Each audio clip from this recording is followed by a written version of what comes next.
ओम शांति। ओम शांति। आज की तारीख है 30 दिसंबर 2022। साकार महावाक्य। बाबा कहते, मीठे बच्चे, दूर देश से बाप आए हैं धर्म और राज्य दोनों की स्थापना करने। दूर देश से बाप आए हैं धर्म और राज्य दोनों की स्थापना करने।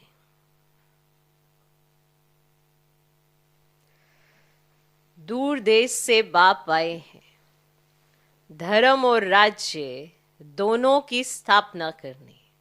जब देवता धर्म है तो राजाई भी देवताओं की है। जब देवता धर्म है तो राजाई भी देवताओं की है।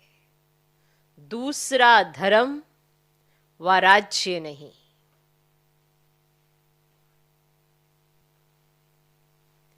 बाबा कहते, मीठे बच्चे, दूर देश से बाप आए हैं धर्म और राज्य दोनों की स्थापना करने। जब देवता धर्म है तो राजाई भी देवताओं की है। दूसरा धर्म व राज्य नहीं। दो प्रश्न है। पहला प्रश्न, सतयुग में सब पुण्य आत्माएं हैं, कोई पाप आत्मा नहीं, उसकी निशानी क्या है? सतयुग में सब पुण्य आत्माएं हैं, कोई पाप आत्मा नहीं, उसकी निशानी क्या है?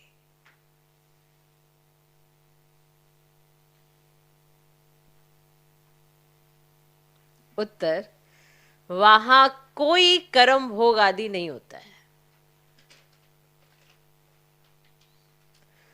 वहां कोई कर्म भोग माना बीमारी आदि नहीं होती है।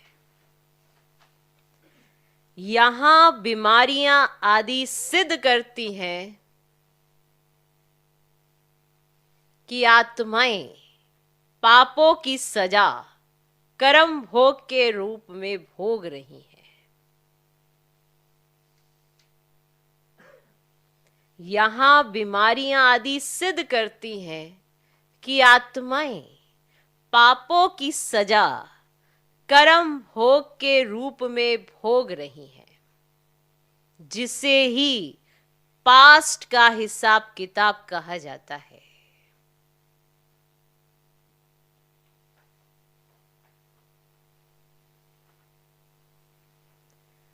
जिसे ही पास्ट का हिसाब किताब कहा जाता है।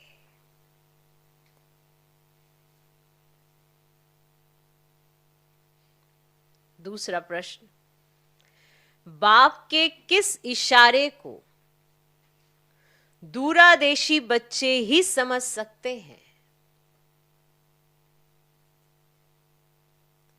बाप के किस इशारे को दूरादेशी बच्चे ही समझ सकते हैं?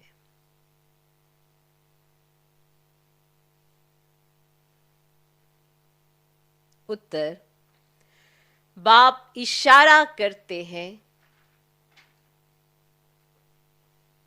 बच्चे तुम बुद्धि योग की दौड़ी लगाओ।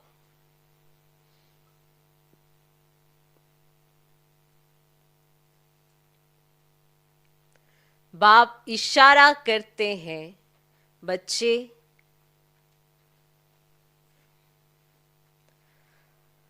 तुम बुद्धि योग की दौड़ी लगाओ।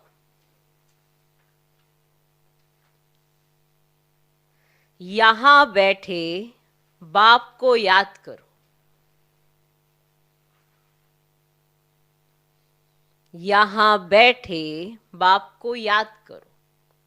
प्यार से याद करेंगे, प्यार से याद करेंगे तो तुम बाप के गले का हार बन जाएंगे।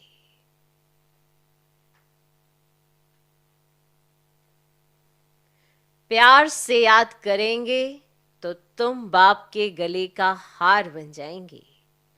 तुम्हारे प्रेम के आंसू माला का दाना बन जाते हैं। तुम्हारे प्रेम के आंसू माला का दाना बन जाते हैं।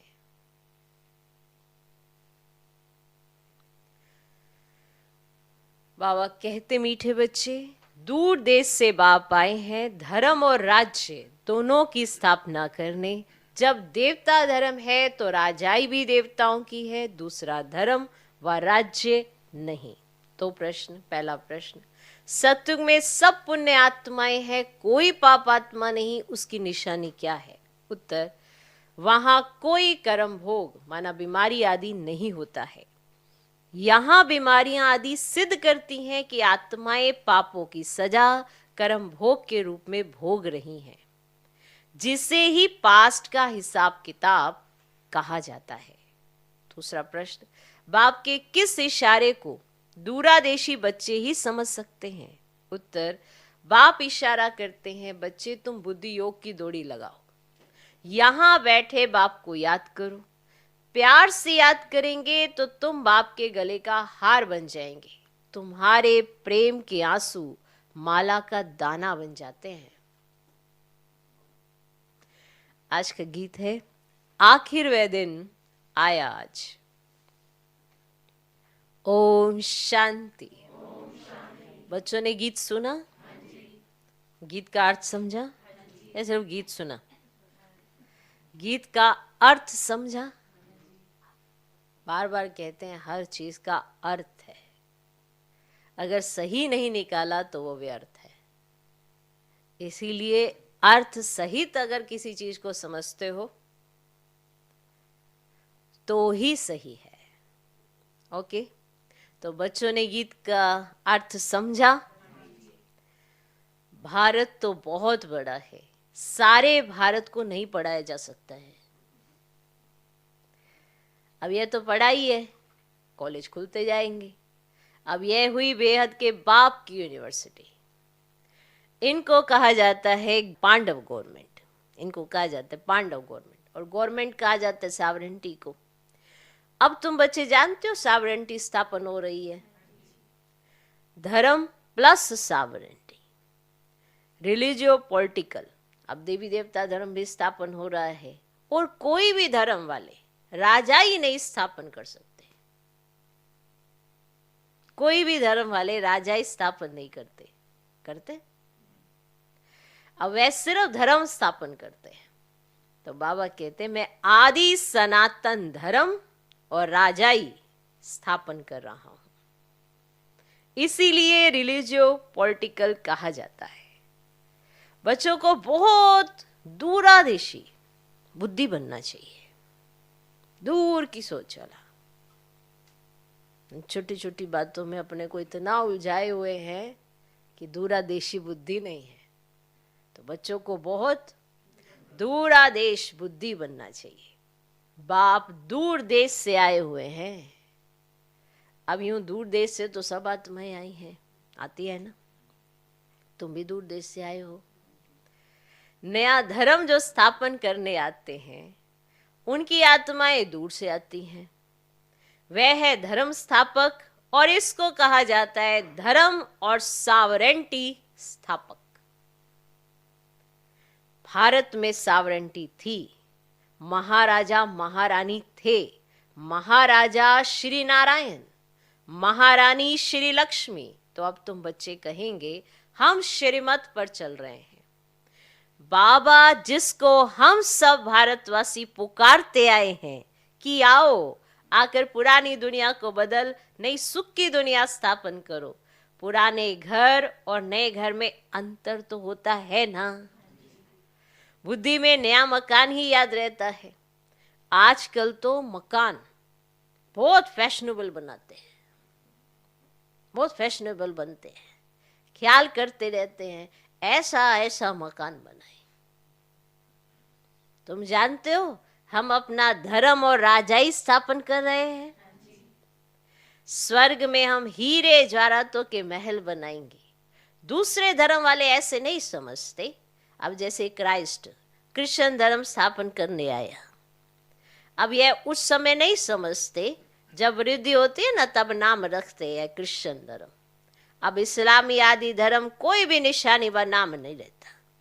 तुम्हारी निशानी शुरू से लेकर अभी तक चलती रहती है। लक्ष्मी नारायण के चित्र है, यह भी जानते हो। तो इन्हों का राज्य सतयुग में था। अब तुमको ये ज्ञान वहां नहीं होगा कि पास्ट में किसकी राजधानी थी, फ्यूचर में किसकी राजधानी होगी। ऐसे वहां पे सतयुग में बात नहीं करो कि पीछे कौन आगे गया है, आगे कौन आने वाला है, ऐसी वहां पे बातचीत नहीं होती है। सिर्फ प्रेजेंट को जानते हैं बस, सिर्फ प्रेजेंट को जानते हैं बस। अभी तुम पास्ट, प्रेजेंट, फ्यूचर को जानते हो, इसे तो तुमको त्रिकालदर्शी कहते हैं ना। अभी तुम पास्ट, प्रेजेंट, फ्यूचर को जानते हो। पहले पहले हमारा धर्म था, फिर ये धर्म आए हैं, संगम पर ही बाप बैठ समझाते हैं।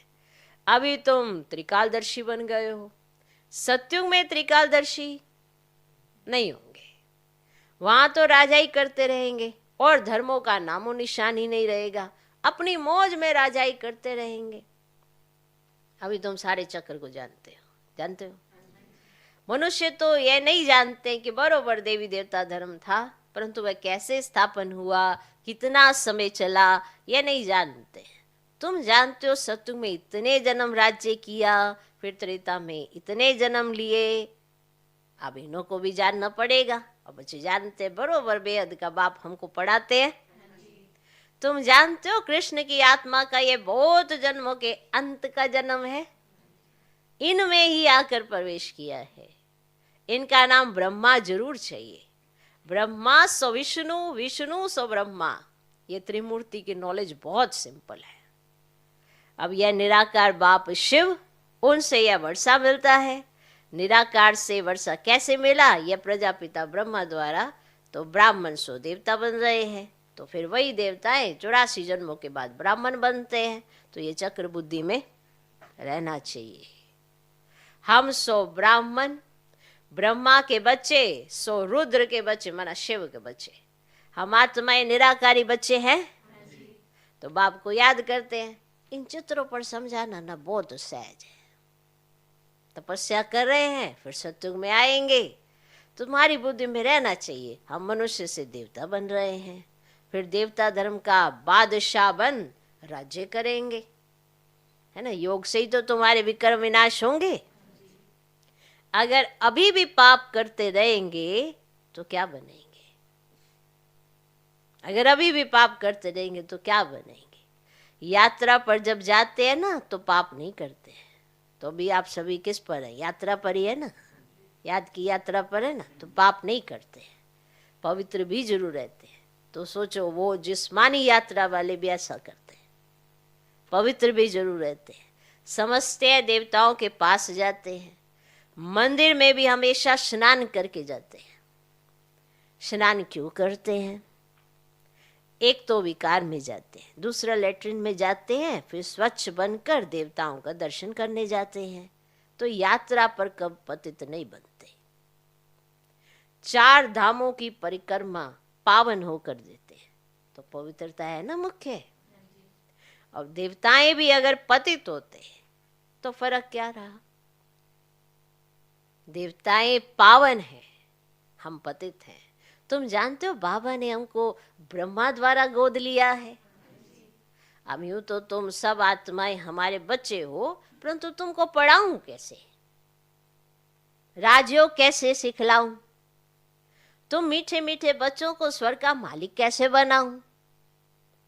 तुम जानते हो बाबा नई दुनिया स्थापन करते हैं। तो भगवान जरूर बच्चों को लायक बनाकर वर्षा देंगे। कहाँ लायक बनाएंगे? संगम युग में। तो बाप कहते मैं संगम पर आता हूं। ये बीच का ब्राह्मण धर्म ही अलग हो जाता है, और कलयुग में है शूद्र धर्म, और सतयुग में है देवता धर्म, और यह है ब्राह्मण धर्म। तुम ब्राह्मण धर्म के हो। अब यह संगम युग बहुत छोटा है। अभी तुम सारे चक्र को जान गए हो।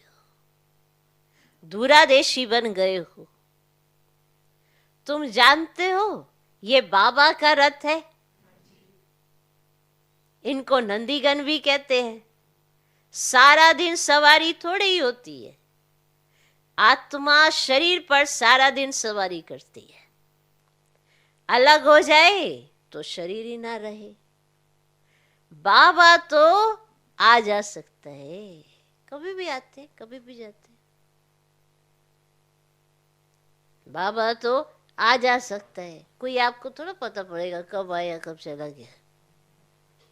सब देख रहा होते हो, आके देखे जाके देखे कुछ भी करे, है ना। बाबा तो आ जा सकता है क्योंकि उनकी अपनी आत्मा है ना। अब जैसे तुम्हारी आत्मा तो इस शरीर में है, पर बाबा कब आया कब चला गया आपको कैसे पता पड़े। इसीलिए बुद्धि की तार बाबा के साथ जोड़ के रखोगे तो अनुभव होगा, वरना तो आप इंतजार करते रहो कि कब आएगा बाबा कब आएगा। तो बाबा तो आ जा सकता है क्योंकि उनकी अपनी आत्मा है। तो मैं इनमें सदैव नहीं रहता हूं, सेकंड में आ जा सकता हूं। सेकंड में आता हूं, सेकंड में चला जाता हूं।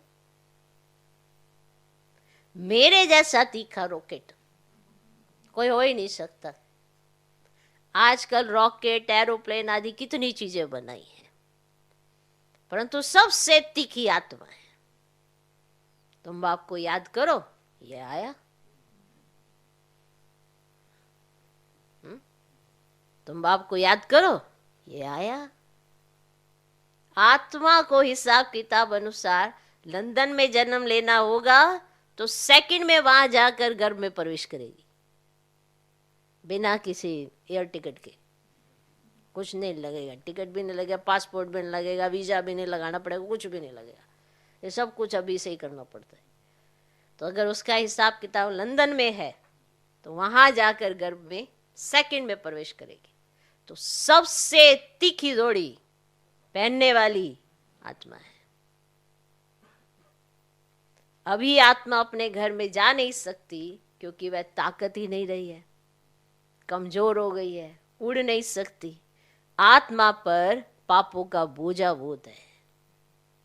शरीर पर अगर बोझा होता, अगर शरीर पर ही बोझा लगता तो आग से पवित्र हो जाता, परंतु आत्मा में ही खाद पड़ती है। तो आत्मा ही साथ में हिसाब किताब ले जाती है। इसीलिए कहा जाता है पास्ट का कर्म भोग है। आत्मा संस्कार साथ में ले जाती है। कोई जन्म से लंगड़ा होता है तो कहा जाता है ना, पास्ट में ऐसे कर्म किए हैं। जन्म जन्मांतर के कर्म हैं जो भोगने पड़ते हैं। सतयुग में है ही पुण्य आत्मा, वहां ये बातें होती नहीं। यहां है सब पाप आत्माएं। अब सन्यासियों को भी अर्धंग हो जाता है ना, लकवा हो जाता है, तो क्या कहेंगे? कर्म भोग। अरे महात्मा, श्री श्री 108 जगत गुरु को फिर ये बीमारी क्यों? पास्ट के है ना कर्म, कहेंगे कर्म भोग। देवताओं के लिए ऐसे नहीं कहेंगे। गुरु मरेगा तो फॉलोअर्स को जरूर अफसोस होगा। बाप पर भी जास्ती लव होता है तो रोते हैं। स्त्री का पति से जास्ती लव होगा तो रोएगी। पति दुखी करने वाला होगा तो नहीं रोएगी। मोह नहीं होगा तो समझेगी भावी तुम्हारा भी बाप के साथ बहुत लव है। पिछाड़ी में बाबा चला जाएगा, तुम कहेंगे ओहो बाबा चला गया, जिसने इतना सुख दिया।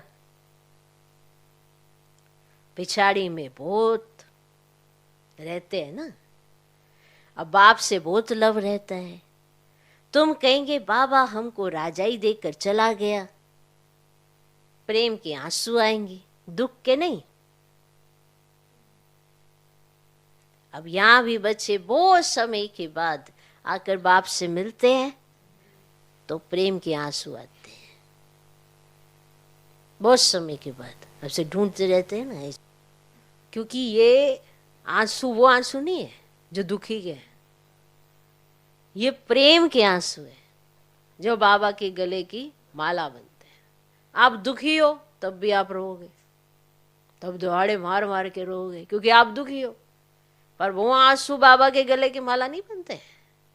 आप दुखी हो, जो प्रेम के आंसू होते हैं, जिसमें खींच होती है, जिसमें आकर्षण बाबा की होती है, और कोई ऐसे शरीरों की थोड़ा नहीं है। ऐसे मन क्यों? ये कोई मनुष्य आत्मा से थोड़ा आकर्षण है, ये बाबा की आकर्षण है।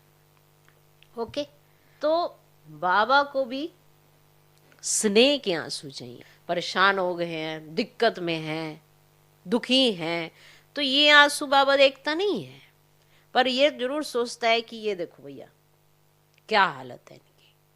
हम ज्ञान के दृष्टिकोण से अगर अपने आप को नहीं देखते हैं तो हमारे पास बहुत कारण है रोने के। अगर हमने अपना जीवन ज्ञान की दृष्टि से नहीं देखा तो आप दुखी ही रहेंगे। ज्ञान मिलने का अर्थ क्या था? कोई आपका जीवन बदल तो नहीं गया, ऐसे ट्रांसप्लांट तो नहीं कर दिया गया कुछ भी, आपका हार्ट चेंज कर दिया, किडनियां चेंज कर दी, लीवर चेंज कर दिया, ऐसा तो नहीं कुछ किया।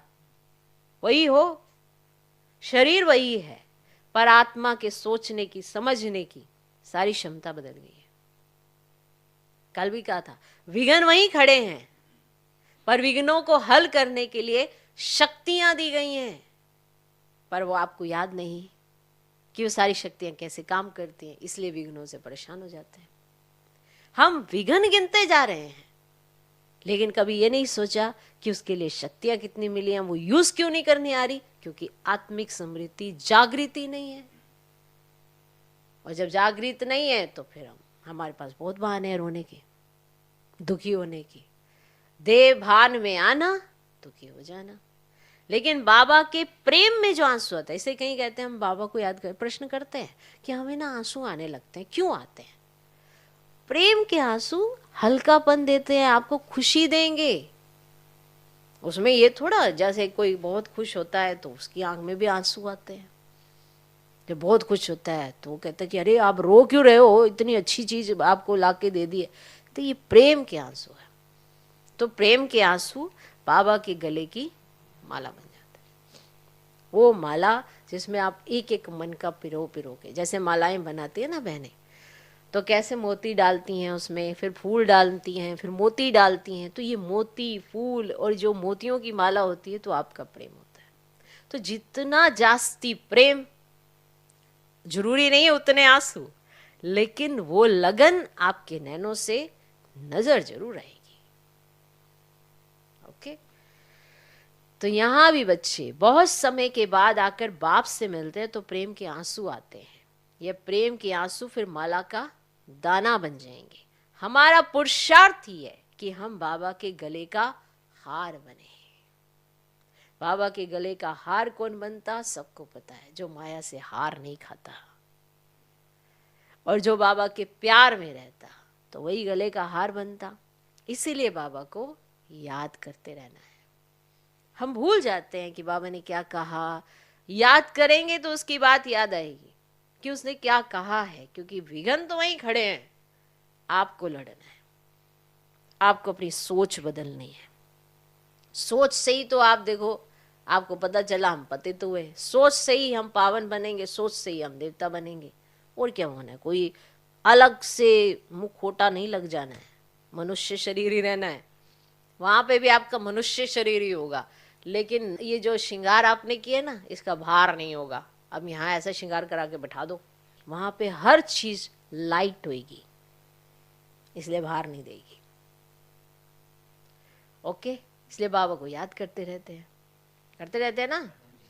बाबा का फरमान है, याद की यात्रा करते रहो। जैसे दौड़ाया जाता है ना, जैसे कहते हैं वहां पे हाथ लगा के फिर हाथ लगाओ, तो बाबा ऐसे बहुत रेस कराते थे, देखते हैं कि कौन पहले आता है। तो जैसे दौड़ाया जाता है, फलाने स्थान को हाथ लगा कर आओ, फिर नंबरवार होता है। यहां भी जितना बाबा को जास्ती याद करेंगे, जो पहले दौड़ी लगा कर जाएंगे वही फिर पहले स्वर्ग में लौट आकर राज्य करेंगे। तुम सब आत्माएं बुद्धि के योग से दौड़ रही हो, यहां बैठे हुए वहां दौड़ रही हो। हम शिव बाबा के बच्चे हैं। बाबा इशारा करते हैं, मुझे याद करो, दूरादेशी बनो। तुम दूर देश से आए हो, अब यह पराया देश विनाश हो जाएगा। इस समय तुम रावण के देश में हो, यह धरनी रावण की है। फिर तुम बेहद के बाप की धरनी पर आएंगे, वहां है राम राज्य, और राम राज्य बाप स्थापन करते हैं। फिर आधा में रावण राज्य ड्रामानुसार नूंदा हुआ है। अब यह सब बातें तुम बच्चे ही जानते हो। देखो, आप चाहते हो दिन, लेकिन रात तो नूंदी हुई है ना। रात आपने नहीं बनाई, लेकिन रात नूंदी हुई है। बाबा ने राम राज्य बनाया, पर रावण राज्य नूंदा हुआ है। तो समझने की जरूरत है।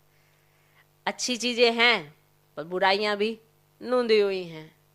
अब हमें अच्छा बनना है या बुरे में जाना है, ये चॉइस आपकी है। ठीक। तो राम राज्य बाप स्थापन करते हैं। फिर आधा में रावण राज्य ड्रामा अनुसार नूंदा हुआ। ये बहुत विशेष पॉइंट है। कई बार हम रावण राज्य कहते थे ना, भगवान ने दिया है, तो ये ड्रामा अनुसार नूंदा हुआ है। तो ये सब बातें तुम बच्चे ही जानते हो, इसीलिए तुम प्रश्न पूछते हो। कोई नहीं बता सकेगा। अगर कहें आत्मा का फादर, गॉड फादर है, अच्छा है, तुमको उनसे क्या वर्षा मिलना चाहिए? गॉड फादर है ना, तो बताओ तुमको उनसे क्या वर्षा मिलना चाहिए? अब यह तो है पतित दुनिया, तो बाप ने पतित दुनिया तो नहीं रची है ना? रची है? नहीं रची है ना। कोई को भी समझाना तो बहुत सहज है, चित्र दिखाना पड़े। त्रिमूर्ति का चित्र कितना अच्छा है, ऐसा कायदे अनुसार त्रिमूर्ति शिव का चित्र कहाँ है? नहीं। अब ब्रह्मा को दाढ़ी दिखाते हैं, अब विष्णु और शंकर को नहीं दिखाते हैं। अब उनको देवता समझते हैं। अब ब्रह्मा तो प्रजापिता है, कोई ने कैसे बनाया है। अभी तुम बच्चों की बुद्धि में यह सब आते हैं, और कोई की बुद्धि में ही नहीं आता है। जैसे बावरे हैं। अब रावण को क्यों जलाते हैं? कुछ पता ही नहीं। अब रावण है कौन, कब से आया? कह देते हैं अनादिकाल से जानते हैं, और उसको जलाते आए हैं। अब तुम समझते हो ये आधा कल्प का दुश्मन है। अब दुनिया में अनेक मत हैं, जिसने जो समझाया वह नाम रख दिया। अब कोई ने महावीर नाम डाल दिया। अब महावीर तो हनुमान को दिखाते हैं। अब यहाँ आदिदेव महावीर नाम क्यों रखा है? और मंदिर में महावीर महावीरनी, और तुम बच्चे बैठे हो। उन्होंने माया पर जीत पाई है, इसीलिए महावीर कहा जाता है। माया पर जीत पाई है, इसीलिए महावीर कहा जाता है। तुम भी अनायास ही अपनी जगह पर आकर बैठे हो। भाई तुम्हारा यादगार है, मालूम है ना, दिलवाड़ा मंदिर। अनायास ही तुम ऐसे आबू में आकर बैठ गए। अब वह है जड़, फिर भी चित्र जरूर लगाना पड़े। अब जब तक चैतन्य के पास आकर समझे। अब दिलवाड़ा मंदिर का राज बहुत अच्छा समझा सकते हो। अब ये पढ़ कर गए हैं, तब भक्ति मार्ग में ये यादगार बने हैं। तुम्हारी राजधानी स्थापन करने में बड़ी मेहनत लगती है, नहीं, चुटकियों का काम नहीं है। तुम्हारी राजधानी स्थापन करने में बड़ी मेहनत लगती है, गालियां भी खानी पड़ती हैं, क्योंकि कलंगीधर बनना है। अभी तुम सब गाली खाते हो। सबसे जास्ती गलानी मेरी की है। फिर प्रजापिता ब्रह्मा को भी गाली देते हैं। मित्र संबंधी आदि सब बिगड़ पड़ते हैं। विष्णु व शंकर को थोड़ी गाली देंगे। बाप कहते हैं मैं गाली खाता हूं। तुम बच्चे बने हो तो तुमको भी हिस्सा लेना पड़ता है, नहीं तो ये अपने धंधे में था। मना क्या था, और सोचो कितनी गाली खानी पड़ी। अपने धंधे में था, गाली की तो बात ही नहीं थी। सबसे जास्ती गाली मुझे देते हैं। अपना धर्म कर्म भूल गए हैं। कितना समझाते हैं। अच्छा, मीठे मीठे सिके लदे बच्चों प्रति माता पिता बाप दादा का याद प्यार और गुड मॉर्निंग। रूहानी बाप की रूहानी बच्चों को नमस्ते। हम रूहानी बच्चों की भी रूहानी बाप को नमस्ते नमस्ते नमस्ते। Good morning good morning good morning. धारणा के लिए मुख्य सर पहला पॉइंट, दूरादेशी बनना है, दूरादेशी बनना है।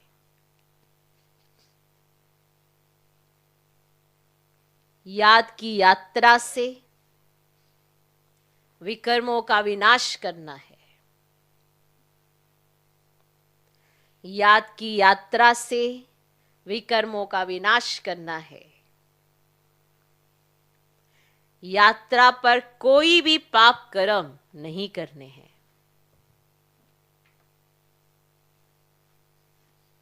यात्रा पर कोई भी पाप कर्म नहीं करने हैं।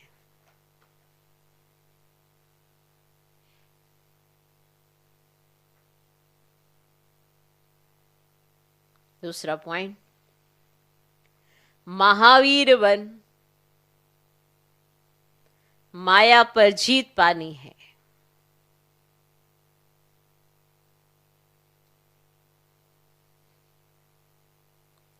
महावीर बन माया पर जीत पानी है।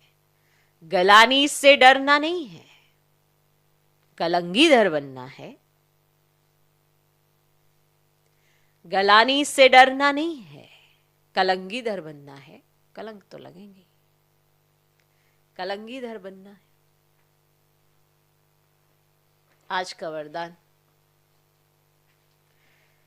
सर्व शक्तियों का अनुभव करते हुए, सर्व शक्तियों का अनुभव करते हुए समय पर सिद्धि प्राप्त करने वाले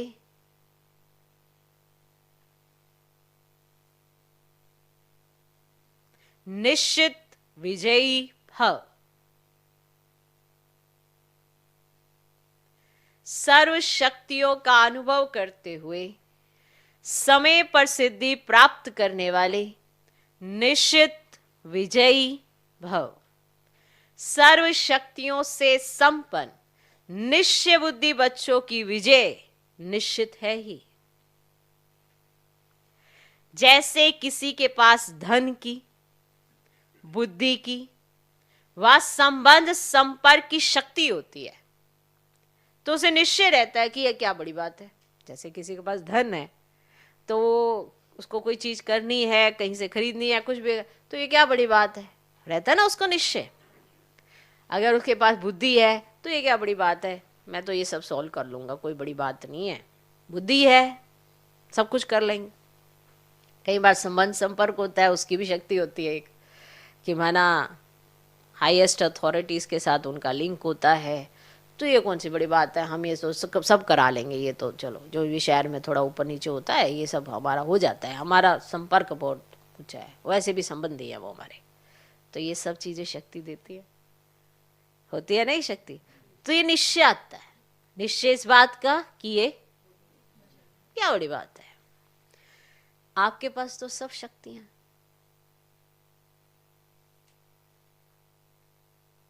सबसे बड़ा धन, अविनाशी धन सदा साथ है। तो धन की भी शक्ति है, बुद्धि और पोजीशन की भी शक्ति है, माना बुद्धि भी आपके पास है, दिव्य बुद्धि, और पोजीशन भी है आपकी, उसकी भी शक्ति है। इन्हें सिर्फ यूज करो, इन्हें सिर्फ यूज करो, स्व के प्रति कार्य में लगाओ, तो समय पर विधि द्वारा सिद्धि प्राप्त होगी। क्योंकि अगर आपकी विधि सही है और आपको सिद्धि ना मिले, ऐसा कभी होता ही नहीं, फिर तो ये जितने भी ये सारे सिद्धियां कर रहे हैं ना कर रहे थे।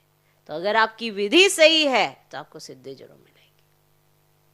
तो स्व के प्रति कार्य में लगाओ ये सब चीजें, तो समय पर विधि द्वारा सिद्धि प्राप्त होगी। आज का स्लोगन, व्यर्थ देखने व सुनने का बोझ समाप्त करना ही डबल लाइट बनना है। व्यर्थ देखने व सुनने का बोझ समाप्त करना ही डबल लाइट बनना है। अगर हमें व्यर्थ देखने और सुनने का आदत पड़ जाती है तो फिर क्या होता है, एक तो हल्के नहीं रहते हैं, एक शक्तिशाली नहीं रहते हैं। हमने बनना डबल लाइट है, तो हमारे साथ एक लाइट और एक माइट हो गया डबल लाइट। अब ये हमें चाहिए, हर एक को चाहिए मैं डबल लाइट बन जाऊं, लेकिन अगर उसके पास व्यर्थ है तो व्यर्थ भारी कर देता है, और डबल लाइट माना हल्का होना चाहिए। तो अगर व्यर्थ आपका देखने की आदत है और सुनने की आदत है, अगर ये आदतें नहीं खत्म की तो हम डबल लाइट नहीं रह सकते। तो ये बोझ हमें समाप्त करना ही होगा। ना तो हम व्यर्थ देखेंगे, ना हम व्यर्थ सुनेंगे। अगर ये आदतें पक्की कर ली फिर डबल लाइट होने का अनुभव कर सकते हैं, वरना तो फिर बोझे में ही रहेंगे। तो व्यर्थ देखने व सुनने का बोझ समाप्त करना ही, खत्म कर दो उसको, डबल लाइट बनना है। व्यर्थ अपने आप में ही खराब है, फिर भी सब व्यर्थ में ही जाते हैं। हमें अच्छा सोचना है, सबको पता है, पर हमें व्यर्थ नहीं सोचना है, फिर भी हम व्यर्थ ही सोचते हैं। जिसका कोई अर्थ नहीं वही चीजें हम सोचते हैं, अनुमान लगाते हैं, हर चीजों का अलग अलग अर्थ निकालते हैं, तो वो सब व्यर्थ में आता है। हमारा दृष्टिकोण, हमारा देखने का नजरिया बहुत निर्भर करता है कि हमारी सोच कैसी है। हम वही चीज वैसे ही देखेंगे। ऐसे इसीलिए दुनिया में भी बनाया, गिलास भरा है या खाली है, वो ऐसी कहानियां बनाई, लेकिन अर्थ तो समझो उस चीज का। हमारे दृष्टिकोण पर ही निर्भर करता है कि हम कितना व्यर्थ अपने अंदर रखते हैं, देखते हैं, सुनते हैं। हमने वही सोचना है, वही सुनना है और वही देखना है। तो बताओ डबल लाइट कैसे रहेंगे? जितना हल्कापन होता है उतनी बाबा की शक्तियां ज्यादा काम में आती हैं, उतना आप इजीली यूज कर पाते हो। वरना तो फिर बोझे वाली आत्मा तो यहां से यहां तक भी जाना तो उसको थकावट हो जाती है। तो हम कुछ चीजों पर ज्यादा अपने ऊपर ही विचार क्यों करने के लिए कहा जाता है कि गड़बड़ कहीं सिर्फ हमारे अंदर ही है, बीज तो हम ही है ना। अगर आप शरीर से न्यारे हो जाते हो, मानो शरीर छोड़ देते हो, बताओ समस्याएं तो सारी वहीं खड़ी हैं, आप ही तो चले गए, आपके साथ जुड़ी हुई सारी समस्याएं भी चली गई, सब चली गई। तो व्यर्थ ना तो देखो ना सुनो, इससे ऊपर उड़ जाओ तो कहीं जाके हम डबल लाइट बनेंगे। तो व्यर्थ देखने व सुनने का बोझ समाप्त करना ही